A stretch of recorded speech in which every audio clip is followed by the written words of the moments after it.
જય આદિવાસી, જય જોહાર, જય જોહાર। અમારો આદિવાસી પરિવાર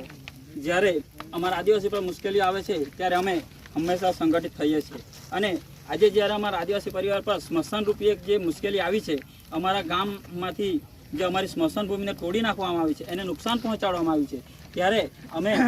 અમારી જે પરિસ્થિતિ તમે જોઈ શકો છો। આજે અમારા બાપ દાદાઓ અને અમારા વડીલો ભાઈઓ મિત્રો પણ અમારા આટલા ગરમીની અંદર આ અમારે લાશ બાળવી પડે છે। અત્યારે લાશને પણ સરખી રીતે બાળવાની અમારી પાસે યોગ્ય સગવડ નથી અને પ્રકૃતિનું રક્ષણ કરતા હોય તો તેવા આદિવાસી છે। અમે અમારો જીવથી વાલો આ વડને મોટો કર્યો હતો અને આજે એ વડને એ લોકો નિર્દયતાથી કાપી નાખ્યો છે, ત્યારે અમે એ લોકોને ચેતવણી આપીએ છીએ કે અમારા આદિવાસી સમાજ સાથે અને અમારા આદિવાસી સમાજના જે રીતિ રિવાજો અને સંસ્કૃતિને નુકસાન પહોંચાડવા માંગો છો એ અમે ક્યારેય ચલાવી લેવામાં આવશે નહીં અને અમારી સરકાર વેદાંતા જજમેન્ટ અને